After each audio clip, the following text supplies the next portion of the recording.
الحمد للہ وحدہ والصلاة والسلام علی رسول اللہ وعلی آلہ وصحبہ ومن والاه اما بعد فاعوذ باللہ من الشیطان الرجیم رب اشرح لی صدری ویسر لی امری واحلل عقدۃ من لسانی یفقہوا قولی ربنا زدنا علما سبحانک لا علم لنا الا ما علمتنا انک انت العلیم الحکیم۔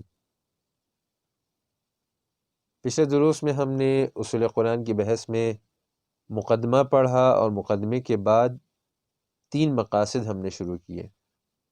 اس میں پھر ہم نے بتایا کہ پہلا مقصد یہ وہ ہے کہ جس کا تعلق پورے قرآن کے ساتھ ہے، اور یہ 6 ہے یا بعض علماء کے نزدیک 8 ہیں۔ تو اس میں پہلے نمبر پر ہم نے توحید کی بحث پوری کر لی۔ آج ہم دوسرا اصل مقصد رسالت شروع کریں گے۔ تو یہاں ہماری دوسری اصل اور مقصد اثبات رسالت یا صدق رسول ہے۔ اس مسئلے کو بھی قرآن کریم نے توحید کی طرح بہت کامل اور واضح طور پر ثابت کیا ہے اور بیان کیا ہے، اور مختلف طریقوں سے اس کا اثبات کیا ہے تاکہ منکرین کو اس میں کوئی شک اور شبہ باقی نہ رہے۔ جس طرح توحید کی بحث میں ہم نے پڑھا کہ توحید کے اثبات کے قرآن پاک میں مختلف طریقے ہیں، اسی طرح قرآن پاک میں اثبات رسالت کے بھی بہت سے طریقے ہیں۔ علماء نے اس کے متعدد طریقے بیان کیے ہیں۔ بعض علماء نے 14 طریقے بھی بیان کیے ہیں، لیکن ہم یہاں پر اثبات رسالت کے بعض طریقے بیان کریں گے۔ جیسے کہ سب سے پہلے نمبر پر اثبات رسالت کا پہلا طریقہ یہ ہے جو کہ قرآن پاک میں بیان کیا جاتا ہے، تحدی اور مشرکین کے عیز کے ذریعے رسالت کا اثبات کیا جاتا ہے۔ یعنی اللہ تعالیٰ مشرکین سے فرماتے ہیں اور انہیں چیلنج دیتے ہیں کہ اگر یہ پیغمبر سچے نہیں ہیں اور یہ قرآن انہوں نے خود سے بنا لیا ہے تو ٹھیک ہے، آ جاؤ تم بھی اس قرآن جیسی ایک کتاب لے کر آ جاؤ۔ لیکن جب تم لوگ ایسی کتاب یا اس جیسی ایک صورت بھی بنانے سے عاجز ہو تو اس سے پتہ چلا کہ یہ پیغمبر سچے پیغمبر ہیں اور یہ کتاب انہوں نے خود سے نہیں بنائی۔ پھر یہ مطالبہ ان سے 5 صورتوں میں کیا گیا ہے، سورہ بقرہ میں، سورہ یونس میں، ہود میں، سورہ بنی اسرائیل میں، سورہ طور میں۔ تو 5 صورتوں میں ان سے یہی مطالبہ کیا گیا ہے کہ اگر یہ پیغمبر سچے نہیں ہیں اور یہ قرآن انہوں نے خود سے بنا لیا ہے تو تم بھی عرب ہو اور تم بھی فصاحت و بلاغت کے عروج پہ پہنچے ہوئے لوگ ہو، تو آ جاؤ تم بھی قرآن جیسی ایک کتاب تیار کر کے لے کر آؤ۔ تو یہ اس بات رسالت کا پہلا طریقہ ہوا، تحدی یعنی چیلنج، اور مشرکین کے اس چیلنج کو پورا کرنے سے عیز کے ذریعے۔ دوسرا طریقہ اس بات رسالت کا یہ ہے کہ اللہ تعالیٰ یہ بیان کرتے ہیں کہ پیغمبر کو وحی کی جاتی ہے اور ان پر آیات پڑھی جاتی ہیں، اللہ تعالیٰ کی طرف سے ان پر وحی ہوتی ہے۔ سورۃ النساء 163 نمبر آیت میں اللہ تعالیٰ نے فرمایا، اِنَّا أَوْحَيْنَا إِلَيْكَ كَمَا أَوْحَيْنَا إِلَى نُوحٍ وَالنَّبِيِّينَ مِن بَعْدِهِ، کہ ہم آپ کی طرف وحی کرتے ہیں جیسا کہ ہم نے نوح علیہ السلام کی طرف اور نوح علیہ السلام کے بعد دوسرے انبیاء کی طرف وحی کی۔ سورہ آل عمران 58 نمبر آیت میں اللہ تعالیٰ فرماتے ہیں، ذَلِكَ نَتْلُوهُ عَلَيْكَ مِنَ الْآيَاتِ وَالذِّكْرِ الْحَكِيمِ، یہ ہم آپ پر پڑھتے ہیں آیتیں والذکر الحکیم۔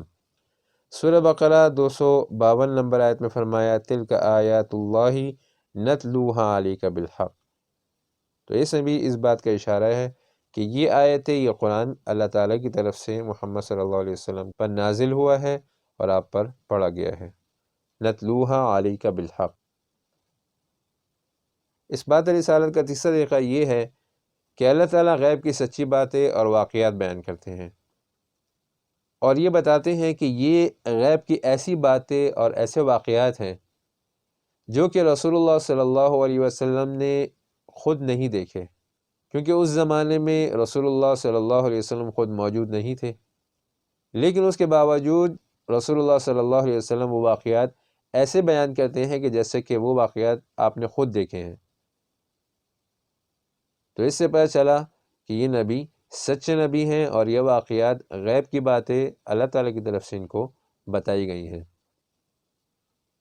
سورہ آل عمران 44 نمبر آیت میں اللہ تعالیٰ نے فرمایا ذَلِكَ مِنْ أَنْبَاءِ الْغَيْبِ نُوحِيهِ إِلَيْكَ، یہ غیب کی باتیں ہیں جو کہ ہم آپ کی طرف وحی کرتے ہیں۔ وَمَا كُنْتَ لَدَيْهِمْ، آپ اس وقت نہیں تھے ان کے پاس، إِذْ يُلْقُونَ أَقْلَامَهُمْ أَيُّهُمْ يَكْفُلُ مریم، کہ جب یہ لوگ قلم ڈال رہے تھے قلندازی کے لیے کہ کون مریم رضی اللہ عنہا کی کفالت کرے گا۔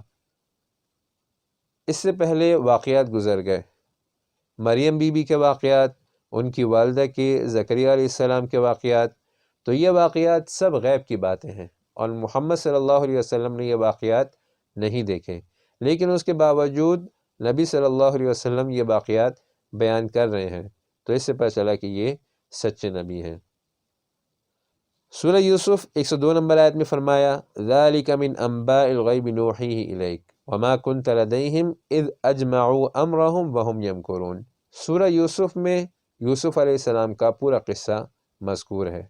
کہ کس طرح ان کے بھائیوں نے ان پر ظلم کیا، ان کو ایک جنگل میں ایک کنویں میں ڈال کے آ گئے، اور اس کے بعد جتنا واقعہ جو گزرا وہ رسول اللہ صلی اللہ علیہ وسلم نے لوگوں کو اپنے زمانے میں تفصیل کے ساتھ بتایا۔ تو اس کے بارے میں اللہ تعالیٰ فرما رہے ہیں ذَلِكَ مِنْ أَنْبَاءِ الْغَيْبِ نُوحِيهِ إِلَيْكَ، یہ غیب کی بات ہے جو کہ ہم نے آپ کی طرف وحی کی ہے۔ تو اس کے ذریعے رسول اللہ صلی اللہ علیہ وسلم کی رسالت کا اس بات ہے۔ اسی طرح سورہ قصص 44 نمبر آیت میں فرمایا وَمَا كُنْتَ بِجَانِبِ الْغَرْبِيِّ إِذْ قَضَيْنَا إِلَى مُوسَى الْأَمْرَ وَمَا كُنْتَ مِنَ الشَّاهِدِينَ،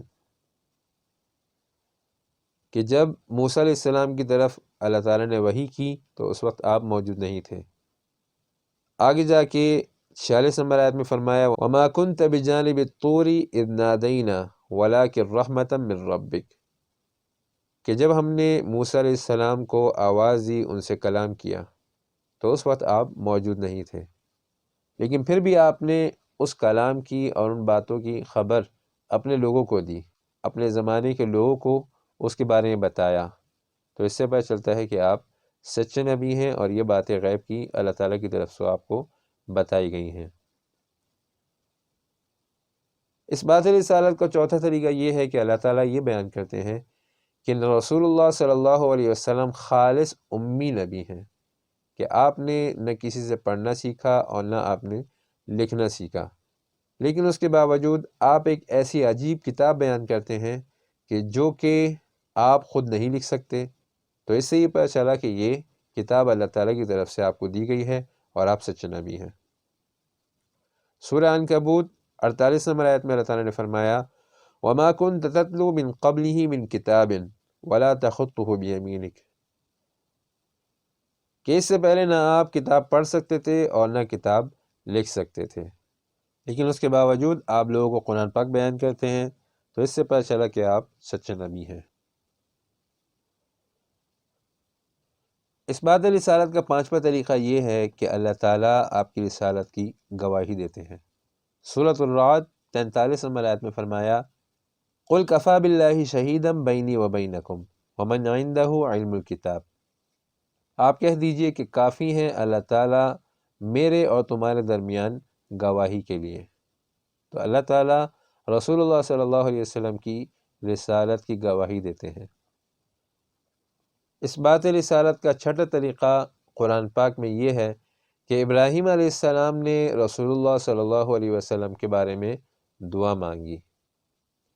فرمایا ربنا وبعث فیہم رسولا منہم یتلو علیہم آیاتک ویعلمہم الکتاب والحکمت ویزکیہم۔ تو یہ ابراہیم علیہ السلام کی دعا ہے رسول اللہ صلی اللہ علیہ وسلم کے بارے میں کہ اے ہمارے رب، ان میں ایک رسول انہی میں سے ایسا بھیجیں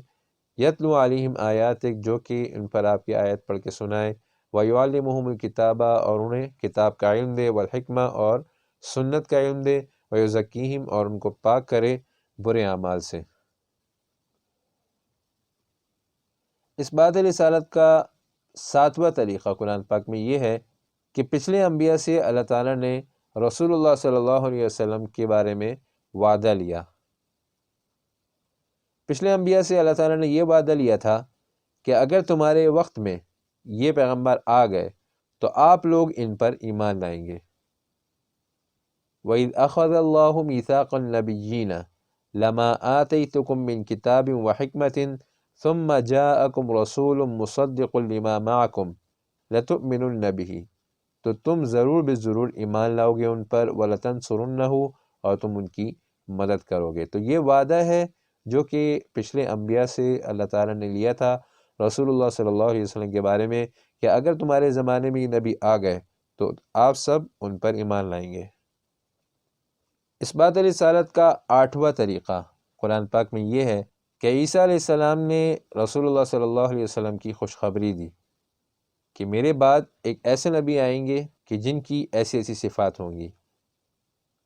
وَإِذْ قَالَ عِيسَى ابْنُ مَرْيَمَ يَا بَنِي إِسْرَائِيلَ إِنِّي رَسُولُ اللَّهِ إِلَيْكُمْ مُصَدِّقًا لِمَا بَيْنَ يَدَيَّ مِنَ التَّوْرَاةِ وَمُبَشِّرًا بِرَسُولٍ يَأْتِي مِن بَعْدِي اسْمُهُ أَحْمَدُ۔ تو عیسیٰ علیہ السلام نے خوشخبری دی اپنی قوم بنی اسرائیل کو، برسول، ایک رسول کی، یأتی من بعدہ، جو کہ آئیں گے عیسیٰ علیہ السلام کے بعد، اسمہ احمد، اور ان کا نام کیا ہوگا؟ احمد۔ تو یہ ایک طریقہ رسول اللہ صلی اللہ علیہ وسلم کی رسالت کے اس بات کا کہ عیسیٰ علیہ السلام نے بھی رسول اللہ صلی اللہ علیہ وسلم کے آنے کی خوشخبری دی اپنی قوم کو۔ تو اس سے رسول اللہ صلی اللہ علیہ وسلم کی عظمت بھی معلوم ہوتی ہے کہ دوسرے انبیاء آپ صلی اللہ علیہ وسلم کے بارے میں دعائیں مانگ رہے ہیں، خوشخبریاں دے رہے ہیں، اور انبیاء سے رسول اللہ کے بارے میں وعدہ لیا جا رہا ہے کہ اگر یہ آپ کے زمانے میں آ گئے تو آپ ان پر ایمان لائیں گے۔ تو اس سے رسول اللہ صلی اللہ علیہ وسلم کی عظمت شان معلوم ہوتی ہے۔ پھر اس بات رسالت کا 9واں طریقہ مدح صحابہ ہے کہ اللہ تعالیٰ نے بہت سی آیات میں صحابہ کرام کی مدح اور صحابہ کی صفات اور صحابہ کی عظمت شان بیان کی ہے کہ یہ بہت ہی بلند مرتبے والے لوگ تھے، اور صحابہ کی یہ شان بیان کرنا ان کے متبوع یعنی رسول اللہ صلی اللہ علیہ وسلم کے صدق اور آپ کی عظمت شان کی دلیل ہے۔ یعنی صحابہ کی شان بیان کرنے کا مقصد رسول اللہ صلی اللہ علیہ وسلم کی عظمت شان بیان کرنا ہے۔ تو یہ 9واں طریقہ اس بات رسالت کا۔ اس بات رسالت کا 10واں طریقہ یہ ہے کہ قرآن پاک میں رسول اللہ صلی اللہ علیہ وسلم کی اطاعت کی ترغیب دی جاتی ہے اور اطاعت کرنے والوں کو بشارت دی جاتی ہیں کہ اللہ تعالیٰ یہ بیان فرماتے ہیں کہ جو لوگ رسول اللہ صلی اللہ علیہ وسلم کی تابعداری کریں گے کہ اللہ تعالیٰ انہیں منعم علیہم میں شامل فرما دیں گے۔ فرمایا وَمَن يُطِعِ اللَّهَ وَالرَّسُولَ فَأُولَٰئِكَ مَعَ الَّذِينَ أَنْعَمَ اللَّهُ عَلَيْهِمْ مِنَ النَّبِيِّينَ وَالصِّدِّيقِينَ وَالشُّهَدَاءِ وَالصَّالِحِينَ، یعنی جو شخص اللہ تعالیٰ اور اس کے رسول کی تابعداری کرے گا تو قیامت کے روز وہ ان لوگوں کے ساتھ ہوگا کہ جن پر اللہ تعالیٰ نے انعام فرمایا، یعنی جو منعم علیہم ہیں۔ وہ کون لوگ ہیں؟ من النبیین والصدیقین والشہداء والصالحین، انبیاء ہیں، نیک سچے لوگ ہیں، شہداء ہیں اور صالحین ہیں۔ کبھی فرمایا کہ جو لوگ پیغمبر کی تابعداری نہیں کریں گے اور جو ان کے فیصلوں پر راضی نہیں ہوں گے تو وہ مومن ہی نہیں ہیں۔ فلا وربک لا یؤمنون حتی یحکموک فیما شجر بینہم ثم لا يجدوا في انفسهم حرجا مما قضیت ویسلموا تسلیما، سورۃ النساء 65 نمبر آیت۔ فلا وربک، قسم ہے آپ کے رب کی، لا یؤمنون، وہ لوگ مومن نہیں ہو سکتے، حتی یحکموک، جب تک کہ فیصل نہ بنائے آپ کو، قاضی نہ بنائے آپ کو، فیما شجر بینہم، ان جھگڑوں میں جو ان کے درمیان پیش آتے ہیں، ثم لا یجدوا فی انفسہم، پھر اس فیصلے کے بعد، یعنی جو فیصلہ آپ کر دیں اس فیصلے میں ان کے دلوں میں کوئی اعتراض بھی پیدا نہ ہو، کوئی حرج پیدا نہ ہو، مما قضیت، اس فیصلے سے جو آپ نے کیا، ویسلموا تسلیما۔ کبھی فرمایا کہ اللہ تعالیٰ کی محبت اور مغفرت پیغمبر کی تابعداری کے علاوہ حاصل نہیں ہو سکتی، جیسا کہ سورہ آل عمران 31 نمبر آیت میں فرمایا قل ان کنتم تحبون اللہ، کہ اگر تم اللہ تعالیٰ سے محبت کرتے ہو، فاتبعونی، تو میری تابعداری کرو، یحببکم اللہ، اس کا کیا فائدہ ہوگا کہ اللہ تعالیٰ تم سے محبت کریں گے، ویغفر لکم ذنوبکم، اور اللہ تعالیٰ بخشش کر دیں گے تمہارے گناہوں کی۔ تو اس سے پتہ چلا کہ رسول اللہ صلی اللہ علیہ وسلم کی تابعداری کا ایک فائدہ یہ ہے کہ اللہ تعالیٰ کی محبت نصیب ہوتی ہے اور اللہ تعالیٰ گناہوں کو معاف فرماتے ہیں۔ اثبات رسالت کا 11واں طریقہ، رسول اللہ صلی اللہ علیہ وسلم کی عدم اطاعت پر تخویف، یعنی قرآن پاک میں ان لوگوں کو عذاب سے ڈرایا جاتا ہے جو کہ رسول اللہ صلی اللہ علیہ وسلم کی تابعداری نہیں کرتے، آپ کی سنتوں کی مخالفت کرتے ہیں۔ سورۃ النور 63 نمبر آیت میں فرمایا فَلْيَحْذَرِ الَّذِينَ يُخَالِفُونَ عَنْ أَمْرِهِ، ڈرے وہ لوگ جو کہ رسول اللہ صلی اللہ علیہ وسلم کے طریقوں کی مخالفت کرتے ہیں، ان تصیبہم فتنۃ، کہ پہنچے گا ان کو کوئی فتنہ، او یصیبہم عذاب علیم، یا پہنچے گا انہیں دردناک عذاب۔ تو یہ ایک طریقہ اثبات رسالت کا۔ تو یہ کل 11 طریقے آج کے درس میں ہم نے آپ کو بیان کیے کہ قرآن پاک میں کس کس طرح اثبات رسالت اللہ تعالیٰ فرماتے ہیں۔ مشرکین کو چیلنج دینے کے ذریعے کہ قرآن پاک کی طرح کوئی کتاب لے کر آؤ، کبھی فرمایا کہ ان کو وحی کی جاتی ہے، کبھی فرمایا کہ یہ نبی پچھلے زمانے میں گزرے واقعات بیان کرتے ہیں، غیب کی باتیں بیان کرتے ہیں، کبھی فرمایا کہ یہ خالص امی ہے لیکن اس کے باوجود قرآن جیسی عجیب کتاب کو بیان کرتے ہیں، کبھی فرمایا کہ اللہ تعالیٰ ان کی رسالت کی گواہی دیتے ہیں، ابراہیم علیہ السلام نے ان کے بارے میں دعائیں مانگی، انبیاء سے رسول اللہ کے بارے میں وعدہ لیا گیا،